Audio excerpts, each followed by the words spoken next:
Suction হয়ে কম্প্রেসরে চলে যায়, ওইটা কম্বাসন চেম্বারে ইগনাইট হয়, দেন টারবাইন ড্রাইভ করে। ঠিক আছে, এই গ্যাসের যখন এক্সপেনশন হয়, যখন টারবাইনটাকে হাই স্পিডে গ্যাস ভেলোসিটিতে যখন হিট করে এটা রোটেট হয়, টারবাইনটা রোটেট হয়। তো টারবাইন আর কম্প্রেসর দুইটা বোথ একই শেফটে কানেক্ট হওয়ার কারণে যখন টারবাইনটা রোটেট হয়, ইন্টার্ন ওইটা আবার কম্প্রেসরকে রোটেট করে। ঠিক আছে, তো কি হয়, একটা পর্যায়ে যখন এই আরপিএমটা অ্যারাউন্ড 45%-এর দিকে যখন চলে যায়, তখন একটা সেলফ সাস্টেইনিং স্পিডে চলে যায়। তখন সে নিজের এনার্জি নিজেই জেনারেট করতে পারে, তখন তার আর স্টার্টার মোটরের প্রয়োজন হয় না। তখন একটা সার্কিট এই স্টার্টার মোটরকে ক্লোজ করা যায় রিলের মাধ্যমে। ঠিক আছে, দেন এটা জাস্ট বেসিক যে প্রিন্সিপাল এটা বললাম, এটা হচ্ছে অয়েল পাম্প। ঠিক আছে, ইঞ্জিনের যে লুব্রিকেশনের জন্য, তারপরে ইঞ্জিনের কুলিংয়ের জন্য, মানে যে টারবাইন কম্প্রেসর যেগুলো আছে, ওটার যে বিয়ারিংগুলো আছে ওই জায়গাগুলোর কুলিংয়ের জন্য, যদি কোনো ফ্রিকশন যদি জেনারেট না হয়, যদি কোনো ধরনের ড্যামেজ যদি না হয়, ওই পার্টিকেল যদি কোনো থাকে, কোনো ডার্ট অয়েল টিয়ার কোনো ব্যাটারি পার্টিকেল যদি ওই জায়গায় যদি থাকে, ওইটা সে ক্যারি করে নিয়ে আসে। কী হবে, পাম্প, এটা হচ্ছে ট্যাঙ্ক। ঠিক আছে, ট্যাঙ্ক অয়েল সাম্প। ঠিক আছে, একটা রিজার্ভার ট্যাঙ্ক আছে, ট্যাঙ্ক থেকে প্রথমে পাম্পে আসে অয়েলটা।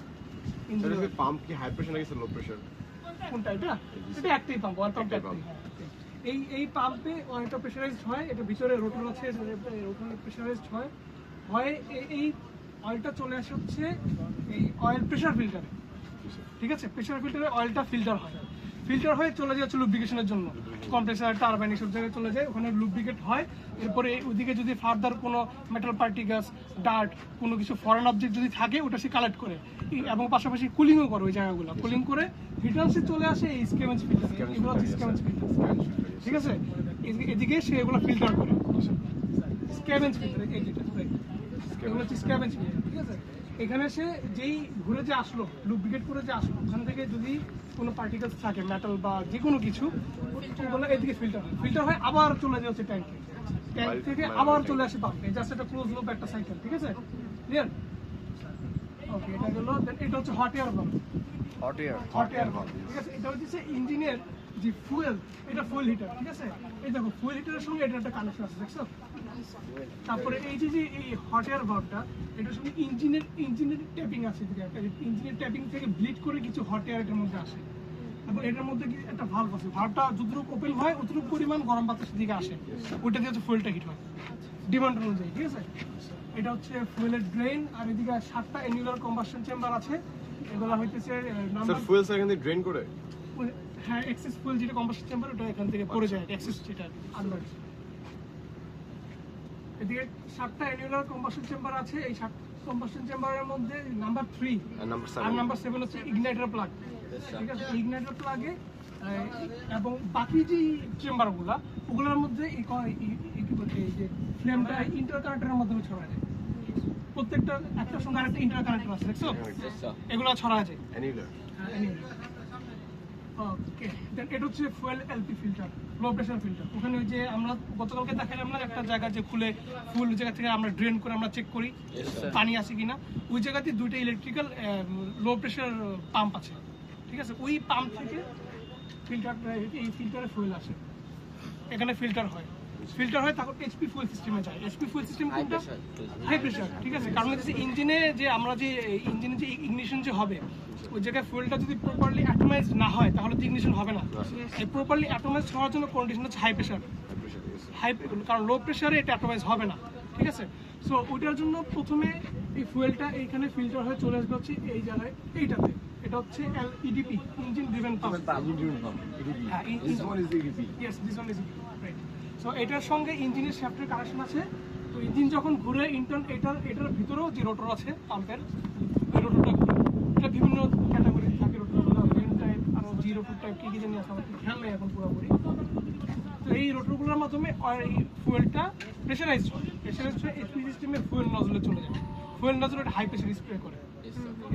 আর পাশাপাশি এই ইনটেক থেকে যে এয়ারটা আসতেছে, হ্যাঁ, এই এয়ারটা কম্প্রেস হচ্ছে, চলে যাচ্ছে কম্প্রেসর চেম্বারে। আর ওই যে এদিক থেকে যে হাই প্রেশারের যে ফুয়েলটা আমাদের স্প্রে করতে হবে, ওটার সঙ্গে এই এয়ারটা মিক্সচার হবে 15:1। এটা হচ্ছে অপটিমাম মিক্সিং রেশিও। ঠিক আছে, 15 parts of air and 1 part of fuel, 1 part of total 1% of fuel and 15% of air. So air থেকে water supply হয় এখানে।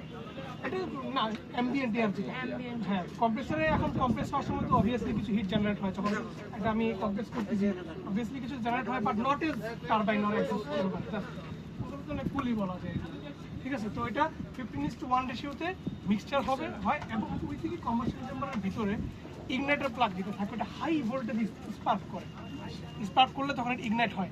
এই যে কম্প্রেস যে এয়ার এন্ড ফুয়েলের যে মিক্সচারটা এটা ইগনাইট হয় এক্সপান্ড হয়ে গ্যাসটা চলে যাচ্ছে টারবাইনে হাই ভেলোসিটিতে হিট করে টারবাইনটা ঘুরে হাই স্পিডে ঘুরে, টারবাইনটা ঘুরলে ওটি ইন্টারনাল আবার কম্প্রেসরকেও ঘুরায়, ওই কম্প্রেসর যদি ঘুরে আরো এয়ার সে সাকশন করতেছে, ঠিক আছে। আর টোটাল যে আরপিএম জেনারেট করতেছে এটা অ্যাকচুয়ালি এই প্রপেলারের জন্য টু মাচ, প্রপেলারে আমাদের এত হাই আরপিএম প্রয়োজন নাই। প্রপেলারে আমি বলছি লেট মি ফিনিশ। প্রপেলারে আমাদের মেইনলি যেটা দরকার এটা হচ্ছে low speed but high torque because blade spin বড়, ঠিক আছে। এখানে যদি আমরা বেশি আরপিএম যদি বেশি হয় সেক্ষেত্রে টিপ স্পিনিং করবে, ম্যাক 1 এর উপরে চলে গেলে টিপ স্পিনিং করবে, ঠিক আছে। তো টিপ স্পিনিং এটা যদি না হয় এবং এটা ম্যানুফ্যাকচারিং লিমিটের ভিতরে রাখার জন্য এটা ইন্ডাকশন গিয়ার এই জায়গাটা, ঠিক আছে। এবং এই যে গিয়ার বক্সটা এটা হচ্ছে প্ল্যানেটারি রিডাকশন গিয়ার বক্স বলা হয়, আবার এপিসাইক্লিক রিডাকশন গিয়ার বক্স বলা হয়।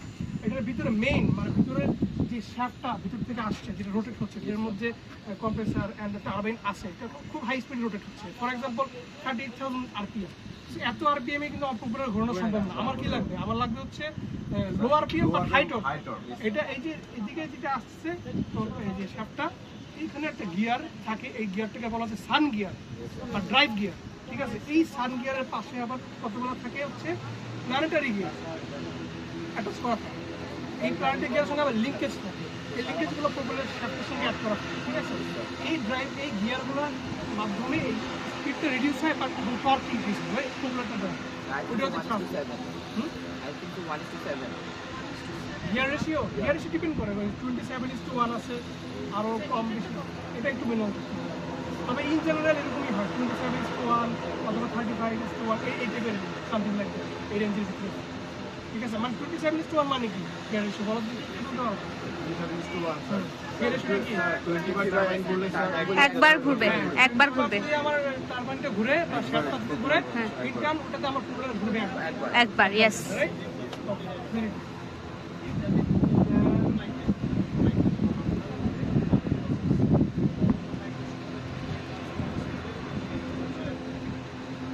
এটা হচ্ছে ACB 12 কন্ট্রোল ইউনিট, এটার সঙ্গে ভিতরে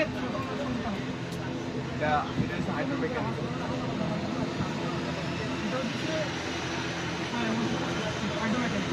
ভিতরে যখন পাইলট ফার্স্ট যখন পাওয়ার যখন সামনের দিকে দিবে ওটার সঙ্গে একটা মেকানিক্যাল লিঙ্ক আছে, এগুলোর সঙ্গে এগুলো আমাদের হয়ে আসছে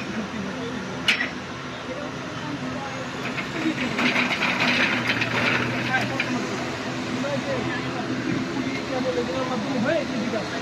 এখান থেকে যখন যায় এদিকে একটা তোমার ছোটো বাস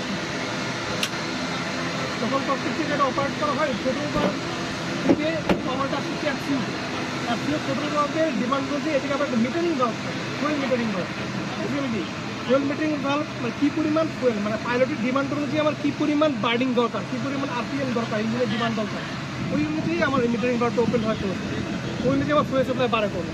এই টোটাল জিনিসটাই পাইলট খালি ছোটো বাল্বের মাধ্যমে এটা কমান্ড দেয়, বাকি সব কিছু অটোমেটিক্যালি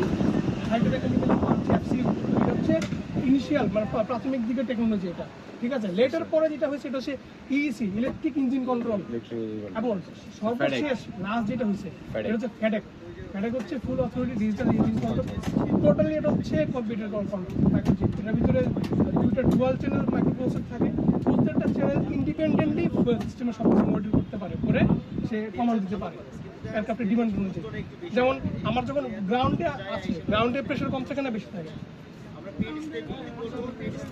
বেশি থাকে, রাইট। যখন আমি এলটিটিউড গেইন করতেছি কমে যাচ্ছে, টেম্পারেচার বাড়ছে, কমছে, টেম্পারেচার কমছে, হ্যাঁ। সো আবার গ্রাউন্ডে ফুয়েল ডিমান্ড আর অ্যালটিটিউডে ফুয়েল ডিমান্ড কিন্তু সেম হবে না, কারণ আমার ডেনসিটি বাড়তেছে কমতেছে, ঠিক আছে। তো এই এফসিওর কাজ হচ্ছে, এগুলোর কাজ হচ্ছে যখনই এটা কমান্ড দেওয়া হবে এই মেকানিকগুলোর ক্ষেত্রে এটা হচ্ছে এগুলোর সঙ্গে একটা এয়ার সেন্সর, একটা ডায়াফ্রামের কানেকশন থাকে, কিরকম একটা মেকানিজম থাকবে যেটাতে মনে করো যে একটা বেলো থাকবে, বেলো, ঠিক আছে, বেলো, yes sir। একটা পিছের একটা প্রেসার থাকবে। তো যখন আমি যখন এই এলটিডি যখন উঠতেছে, যখন আবার গেইন করতেছে, তখন কি হবে, আমার এই পাশে প্রেসার কমতেছে, তার মানে সেটা এক্সপ্যান্ড হবে, তার মানে এটা ইন্ডিকেশন দেবে যে প্রেসার কম, ঠিক আছে।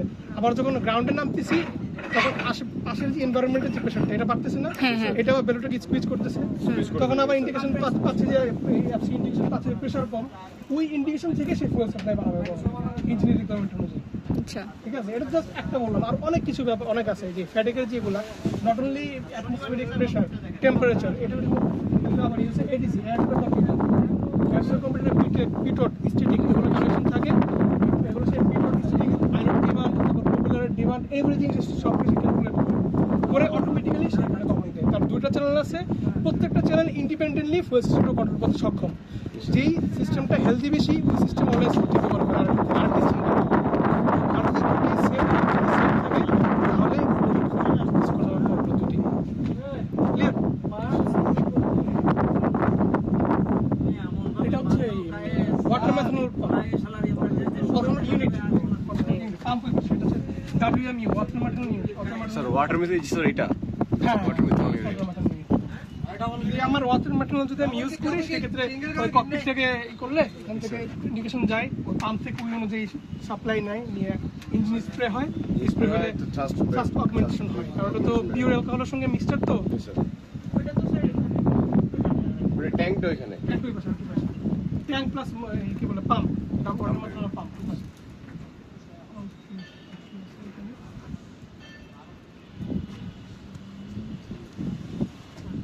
আর এইটা ঠিক উপরে তো কারেক্ট আছে, ওটা হচ্ছে ইঞ্জিনের টর্ক প্রেসার ইন্ডিকেশন দেয়, টর্ক প্রেসার ট্রান্সমিটার, দেখছো টর্ক প্রেসার ট্রান্সমিটার। হ্যাঁ, টর্ক প্রেসার দেখছো, একটা কম্পোনেন্ট আছে, দেখছো এই সবুজ কালার যেটা টর্ক প্লাস কি বলছো? টর্ক প্রেসার হ্যাঁ, এটা ঠিক ইমিডিয়েট উপরেরটা না? হ্যাঁ, গ্রিন কালার একটি আছে, দেখছো, হ্যাঁ স্যার নাম জানি কি sir? Torque pressure torque indicator indicator তো ককপিটে থাকবে, transmitter, transmitter torque pressure transmitter, pressure transmitter.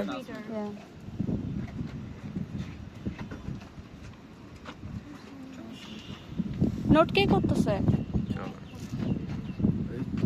ভালোভাবে কর। তোমাদেরকে এটার ম্যানুয়াল দেওয়া হয়েছে না, একটা ট্রেনিং নোট দেওয়া হয়েছে না, জি, ওটাতে এখন তো আমি প্র্যাকটিক্যালি দেখাচ্ছি, এখন যদি ওটা দেখো তোমরা ওটা আরো ক্লিয়ার হয়ে যাবে, বুঝতে পারবা, ঠিক আছে।